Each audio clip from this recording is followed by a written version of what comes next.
Students, welcome to this new lesson. आज के lesson में हम एमपीपीएससी मेंस 2020 में जो पेपर 3 है, जो कि साइंस एंड टेक्नोलॉजी का होता है, उसके जो क्वेश्चन हैं वो डिस्कस करेंगे। ठीक है, तो पहला क्वेश्चन देखते हैं। इसको हम पार्ट्स में करेंगे। एक वीडियो में पूरा पेपर सॉल्व करना बहुत मुश्किल है, तो पहले हम 15 क्वेश्चन देखेंगे, फर्स्ट 15 क्वेश्चन। तो पहला क्वेश्चन देखते हैं। ये जो क्वेश्चन हम कर रहे हैं आज, फर्स्ट 15 क्वेश्चन हैं। एक क्वेश्चन 3 नंबर का है। ठीक है, वेरी शॉर्ट आंसर टाइप है। तो पहला क्वेश्चन है हमारा कि ये force of 200 Newton pulls a sledge of mass 50 kilogram and overcomes a frictional force of 40 Newton. What is the acceleration of the sledge? तो ये हमको बताना है। ठीक है, अब इसमें आप देखो, जैसे ये इसने बोला है, सेकंड यहाँ पे है हमारा कितना है, 200 न्यूटन का फोर्स है। ठीक है, ये फोर्स हम जनरली क्या पढ़ते हैं, सेकंड जो न्यूटन का सेकंड लॉ ऑफ मोशन है उसमें है कि force is equals to mass into acceleration.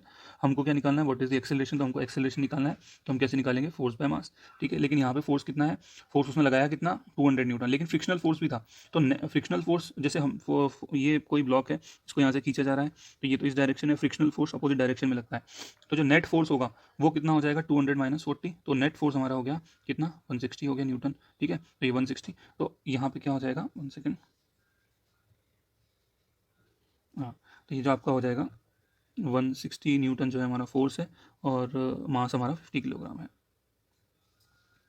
ठीक है, तो आपको सिंपली क्या करना है, F is equals to M है, फोर्स हमारा कितना है, नेट फोर्स 160 है, मास हमारा कितना है, 50 है, हमको ए निकालना है, तो ए हो जाएगा,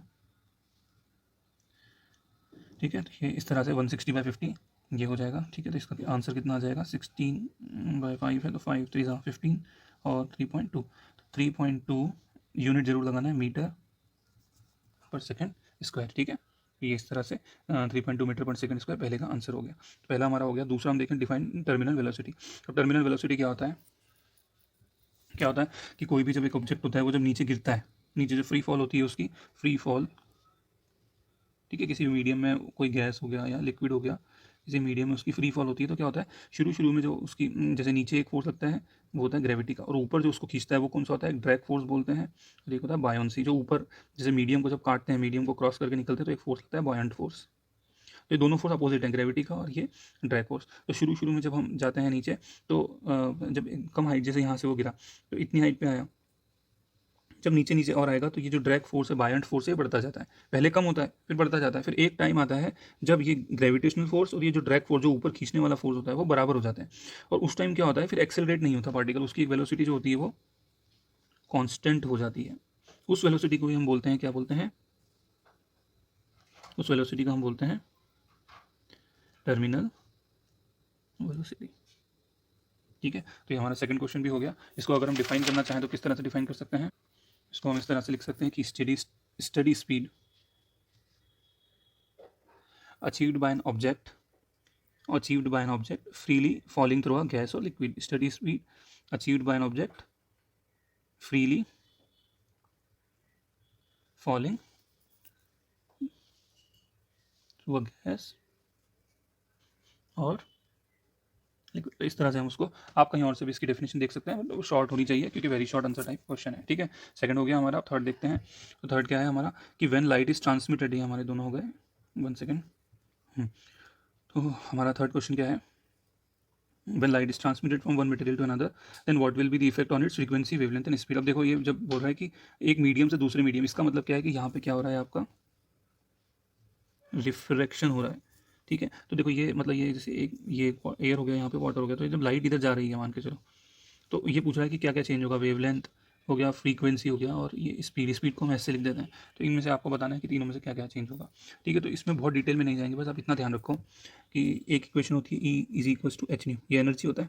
अब एनर्जी ये हमारा है कांस्टेंट, ठीक है, और ये क्या है, फ्रीक्वेंसी। तो यहाँ पे देखो, एनर्जी किस पे डिपेंड कर रही है, फ्रीक्वेंसी पे। और आपको ये पता है कि एनर्जी क्या होती है, वो एनर्जी चेंज नहीं होती, एनर्जी हमेशा कांस्टेंट होती है। Energy can neither be created nor be destroyed, तो एनर्जी तो सेम रहेगी।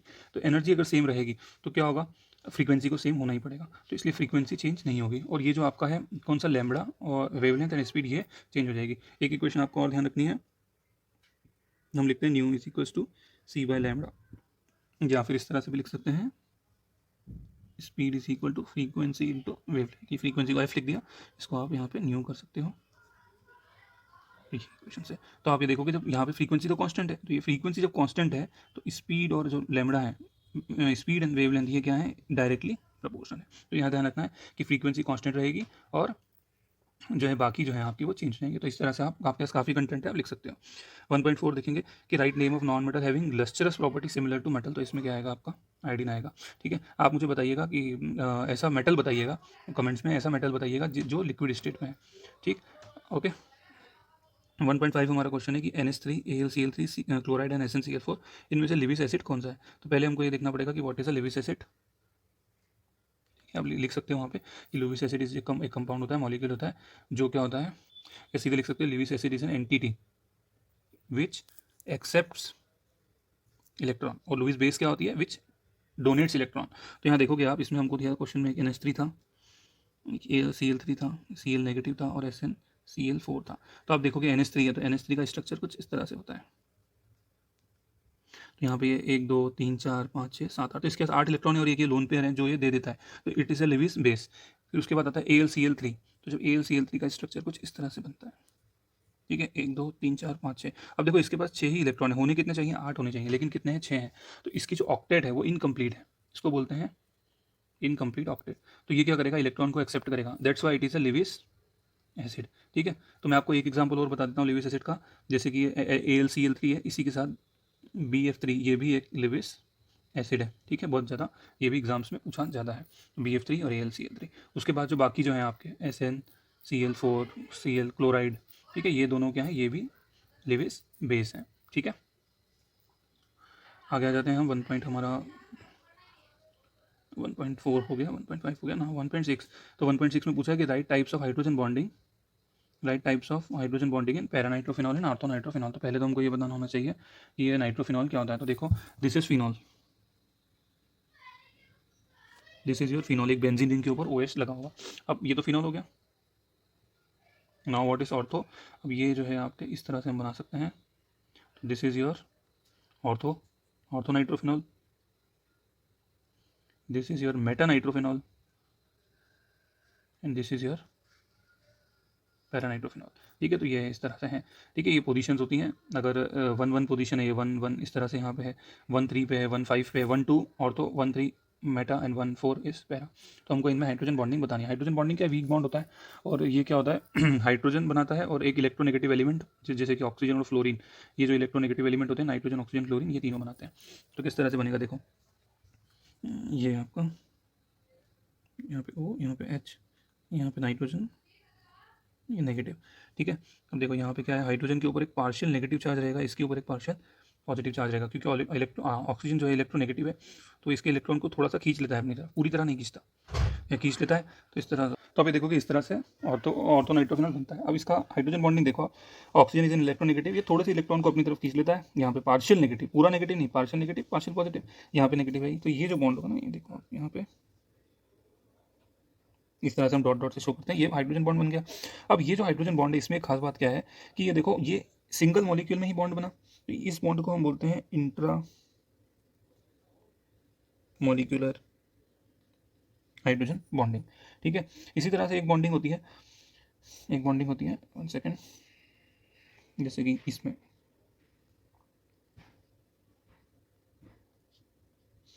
यहाँ पे एक मॉलिक्यूल और बना देते हैं हम,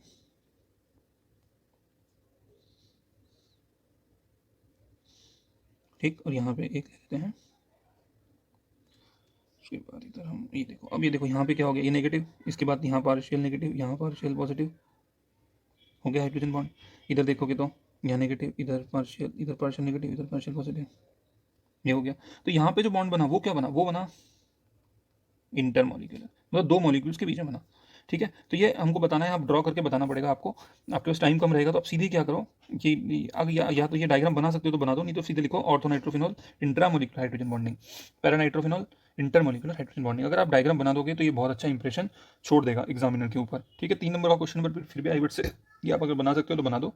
ठीक है, खाली यहाँ लिखना है, बना जाएगा। अच्छा, एक क्वेश्चन और आता है क्योंकि इसमें इंट्रामोलिकुलर हाइड्रोजन बॉन्डिंग होती है और इसमें इंटरमोलिकुलर। तो जब हम बॉईल करते हैं तो बॉइलिंग करने का मतलब क्या होता है कि जितने भी मॉलिक्यूल्स होते हैं जैसे वो आपस में टूट जाते हैं, आपस में टूटते हैं, उसके बाद वो एक एक करके ऊपर आता है, तो वो बॉईल होता है। अब आप यहाँ खुद ही देख लो कि यहाँ पे इंट्रामोलिकुलर हाइड्रोजन बॉन्डिंग है, कोई एक दूसरे मॉलिक्यूल से जुड़ा नहीं है, तो ये जो है ईजिली बॉईल हो जाएगा, इजीली बॉयल हो जाएगा, और इसको बॉयल होने में थोड़ा सा टाइम लगेगा। तो क्वेश्चन ये आता है कि why orthonitrophenol is volatile. Volatile मतलब इजीली उसके वेपर बन जाते हैं, इजीली उसके वाष्प बन जाते हैं। तो वाई ऑर्थोनाइट्रोफिनॉल इज वॉलेटाइल, तो इसलिए वॉलेटाइल होता है बिकॉज उसमें इंट्रामोलिकुलर हाइड्रोजन बॉन्डिंग है। ठीक है, तो ये हमारा एक क्वेश्चन और हो गया। नेक्स्ट क्वेश्चन देखते हैं। नेक्स्ट क्वेश्चन है हमारा डिफाइन ट्रांसपिरेशन। तो ट्रांसपिरेशन क्या है? बायोलॉजिकल प्रोसेस, ये सबको पता होता है। बायोलॉजिकल प्रोसेस, बायोलॉजिकल प्रोसेस है जिससे कि क्या होता है, वाटर लॉस्ट होता है। वाटर लॉस्ट होता है किस फॉर्म में? In the form of water vapour. कहाँ से होता है? कहाँ से होता है? From aerial parts of fluid.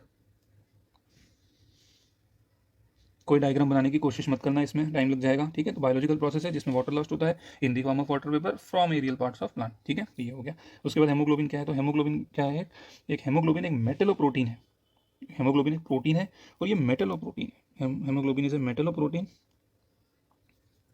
ठीक है, विच कैरीज ऑक्सीजन। ठीक है, विच कैरीज ऑक्सीजन, ये ऑक्सीजन कैरिंग का काम करता है, ब्लड से लंग्स, लंग्स से ब्लड, इस तरह से। और ये कहाँ प्रेजेंट होता है? प्रेजेंट इन आरबीसी, जो ब्लड में जो रेड ब्लड सेल्स होते हैं वहाँ पे प्रेजेंट होता है। किसके अंदर? वर्टिब्रेट्स के अंदर। हमारे अंदर हेमोग्लोबिन है ये। उसके बाद आप एक लाइन लिख दोगे, इट कंटेन्स वन आयरन, या one haemoglobin molecules contain one iron and 4 tetra pyrrole rings. ठीक है, तो इस तरह से ये बनता है। आपको स्ट्रक्चर बना देता हूँ। यहाँ पे जैसे ये है, फिर ये यहाँ पे ऐसे रिंग्स होती हैं एक, फिर ये इस तरह से एक और रिंग होती हैं, और इस तरह से ये सेम रिंग। ठीक है, ये तो ये यहाँ पे सही, ऑब्वियसली ये स्ट्रक्चर एकदम पूरी तरह सही नहीं है, बस रफ स्ट्रक्चर है। आपको 3 नंबर में ये स्ट्रक्चर बनाना भी नहीं है। तो हमारा एक क्वेश्चन इसी के साथ हो गया, हेमोग्लोबिन। ठीक है, हेमोग्लोबिन आप बताइएगा होता है, हेमोग्लोबिन और मायोग्लोबिन में क्या फ़र्क है? बहुत ही बेसिक बताना है आपको, तो बता दीजिएगा।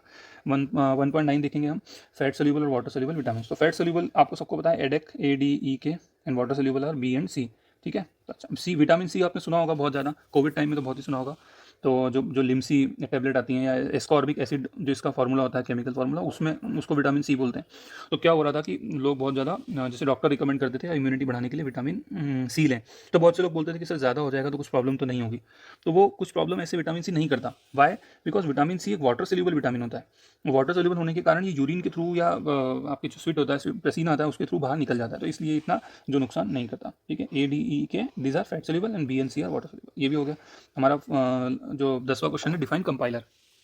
तो क्या होता है फ्रेंड्स, ये जो कंप्यूटर जो होता है हमारा, कंप्यूटर जब हम देखते हैं तो उसमें उसमें जैसे कोई भी प्रोग्रामिंग लैंग्वेज होती है C++, तो इसको, ये तो रीडेबल लैंग्वेज होती है, लेकिन ये कंप्यूटर लैंग्वेज नहीं समझता। तो C++ लैंग्वेज को एक कंपाइलर होता है। कंपाइलर एक प्रोग्राम होता है जो कि क्या करता है, इस लैंग्वेज को, C++ लैंग्वेज को किस में कन्वर्ट कर देता है? मशीन रीडेबल लैंग्वेज में कन्वर्ट कर देता है। मशीन रीडेबल लैंग्वेज कौन सी हो सकती है? बाइट्स हो सकती हैं, और कोई जो कंप्यूटर समझ जाए। ठीक है, तो कंपाइलर क्या होता है कि स्पेशल प्रोग्राम होता है जो कि ट्रांसलेट करता है। ये थोड़ा मैं और लिख दूँ, स्पेशल प्रोग्राम होता है जो कि ट्रांसलेट करता है किसको? प्रोग्रामिंग लैंग्वेज को दूसरी किसी मशीन कोड लैंग्वेज में, या दूसरी प्रोग्रामिंग लैंग्वेज में जो कंप्यूटर समझ जाए। ठीक है, तो ये भी हमारा हो गया। आगे देखते हैं हमारा क्या है, 10 हो गया था। What is a blog? तो ब्लॉग आपको सबको पता है कि वेबसाइट होती है जिसपे जो लोग होते हैं वो उस पर अपने आर्टिकल्स लिखते हैं। तो इसको हम लिख सकते हैं इससे, a website. What is a blog? A blog is a website where a person it's a website where a person writes regularly about topic that interest them. Is a website where a person writes regularly about the topic that interest them. आप इससे अच्छी definition देख सकते हो, मिल जाएगी आपको easily, but ये बड़ी सिंपल है कि blog is a website where a person writes regularly about the topic which interest them. ठीक है, बहुत सिंपल हो गई। अच्छा, ब्लॉग जैसे आपने देखा होगा, बहुत से सिविल सर्विस एस्पिरेंट भी ब्लॉग लिखते हैं, तो उससे क्या होता है, ब्लॉग लिखने से उनकी जो राइटिंग एबिलिटी है वो बढ़ जाती है। ठीक है, मेरे भी कुछ फ्रेंड्स थे, वो भी लिखते थे, तो वो ब्लॉग ना लिख के फेसबुक पे जो पोस्ट थी वो करते थे, पोस्ट जो करंट टॉपिक्स पे किया करते थे। ठीक है, तो उससे उनकी राइटिंग एबिलिटी बहुत अच्छी हो गई। ठीक है, तो आप इस तरह से कुछ कर सकते हैं। अगला क्वेश्चन है हमारा कि स्टेजेस ऑफ ई गवर्नेंस। तो स्टेजेस ऑफ ई गवर्नेंस हमको बतानी है, तो ध्यान रखना, सबसे पहली होती है वेब प्रेजेंस। ई गवर्नेंस आप समझते ही हैं कि पहले तो क्या होता था कि हमको ऑफिस में जाना पड़ता था, कहाँ कुछ भी नगर पालिका में गए, किसी सर्टिफिकेट के लिए गए, ठीक है, इस तरह से हमारे, जैसे फॉर एग्जांपल आपको डिग्री लेना है तो आप क्या करते थे, पहले यूनिवर्सिटी में जाते थे डिग्री लेने। अब आजकल क्या है, आप ऑनलाइन अप्लाई कर सकते हो। That is a example of, very good example of e governance. तो क्या होता है, सबसे पहले तो होती है वेब प्रेजेंस, मतलब आपको पहले तो वो एक इंटरेक्शन के लिए पूरा एक वेबसाइट बनाना पड़ेगा, ठीक है, उसके बाद वहाँ पे लोग देखेंगे, तो इस तरह से ये होगा। फिर उसके बाद होगी इंटरेक्शन। तो इंटरेक्शन में क्या होगा कि जो लोग हैं आपको वो भी मतलब ईमेल के थ्रू कांटेक्ट करेंगे, या कोई वहाँ पे भी कोई आपने वेबसाइट में भी कुछ ऐसा किया होगा कि आपको, जैसे फॉर एग्जांपल कि ये किसी यूनिवर्सिटी की वेबसाइट है, वहाँ पे इंटरेक्शन करना है तो वो अप्लाई करेगा डिग्री के लिए, तो that is a form of interaction. फिर आएगा आपका ट्रांजेक्शन। ट्रांजेक्शन क्या है, वो डिग्री उसको भेजी जाएगी, तो दैट इज ट्रांजेक्शन। और उसके बाद क्या है, ट्रांसफॉर्मेशन। तो ट्रांसफॉर्मेशन में क्या होगा कि पूरा जो आपका सिस्टम था, जो कि पहले अलग एक सिस्टम था, वो पूरा ट्रांसफॉर्म हो जाएगा किसमें, ई डेमोक्रेसी में, ई गवर्नेंस में। तो web presence, interaction, transform, transaction and transformation. तो ये आपको ध्यान रखना है। तो ये भी हमारा क्वेश्चन हो गया, ठीक है। अगला क्वेश्चन हम देखते हैं, ये हो गया। अगला हमारे किस मैथ्स का सम दिया है, इसको हम सॉल्व करेंगे। तो हमारे सम क्या है, हमारे पास है 4 1/2 plus 3 1/6 plus x plus 2 1/3 is equals to 13 2/5। और हमको यहाँ पे एक्स की वैल्यू को निकालना है। तो कैसे निकालेंगे, सबसे पहले इसको तीनों को प्लस कर देंगे, और बाद में जो इनका सम आएगा वो उसको इसमें से माइनस कर देंगे, तो हमारी एक्स की वैल्यू हो जाएगी। तो कर देते हैं फटाफट, ठीक है। तो ये 4 2 8 प्लस 1 9, ये इम्प्रॉपर है, इसको प्रॉपर में कन्वर्ट करना है। 4 2 8 1 9, तो 9/2। आई होप आपको इतना आता है, नहीं आता तो आप बेसिक मैथ्स पढ़ सकते हो। 3 6 18, 18 + 1 19, 19/6, 2 3 6 1 7, 7/3। ध्यान रखना, ये 2 3 6 1 7, तो बहुत से बच्चे 7/6 कर देते हैं, ये बिल्कुल मत करना फ्रेंड्स। ये डिनोमिनेटर चेंज नहीं होगा। 4 2 8 1 9, 9/2, 3 6 18 + 1 19/6, 2 3 6 + 1 7, 7/3 plus x is equal to 13 5 65, 67/5, ठीक है। अब आप देखो, ये तीनों को जब आप करोगे तो इसका एलसीएम ले लो, 2 6 और 3 का। 2 6 और 3 का एलसीएम आता है 6, ठीक है। तो 2 6 किस तरह से सॉल्व करते हैं एलसीएम लेने के बाद, 2 3 सा 6 होता है, तो यहाँ पे हम करेंगे 9 × 3, 6 × 6 1 होता है, 6 को 6 से डिवाइड करो 1 आएगा, तो यहाँ 19 × 1 प्लस 3 2 सा 6 होता है, 7 × 2, ठीक है, प्लस एक्स। चलो, उसके बाद आप देखोगे 27 + 19 + 14 6 + x इज इक्वल टू 67/5। तो ये जब आप तीनों को प्लस करोगे तो 27 + 19 प्लस ये आप इसको प्लस करोगे तो ये आपका आएगा 60/6 प्लस एक्स, ठीक है। उसके बाद ये जो हो जाएगा डिवाइड आप इसको कर दोगे तो 10 हो जाएगा, ठीक है। इसको आप कैंसिल कर दोगे तो ये क्या हो गया, x is equal to 67/5 minus minus आ जाएगा 10। तब इसको जब आप सॉल्व करोगे तो यहाँ पे एलसीएम आएगा 5 67 50, तो यहाँ जाएगा 17/5। और क्योंकि हमारा जितना भी था वो इम्प्रॉपर में था, तो इसको अभी हमको इम्प्रॉपर में कन्वर्ट करना पड़ेगा। तो इसको जब कैंसिल करोगे तो 5 3 15 हो जाएगा, रिमाइंडर आएगा 2, तो 3 5 एंड 2, तो 3 5 15, 15 + 2 17, 17/5। तो आंसर क्या हो गया, एक्स की वैल्यू 32/5, ठीक है। तो अगला क्वेश्चन देखते हैं हमारा। अगला क्वेश्चन हमारा 14 है कि अगर कॉस्ट प्राइस, क्वेश्चन पूछा है हमारा 96% है सेलिंग प्राइस का, तो what is the profit percentage. तो यहाँ पे हम क्या करते हैं, इसको सेलिंग प्राइस को, if the cost price is 96% of selling price, जो बेचने की जो मूल्य है, प्राइस है, वो सेलिंग प्राइस का 96% है, तो हमको बताना है कि प्रॉफिट का परसेंटेज कितना होगा। तो कितना होगा, देखो, अगर मान के चलो लेट सेलिंग प्राइस भी 100, तो कॉस्ट प्राइस कितना होगा 96% ऑफ 100, तो कितना 96, तो प्रॉफिट निकाल लो 100 minus 96, obviously selling price minus cost price, तो ये कितना आ गया 4। अब हम निकालेंगे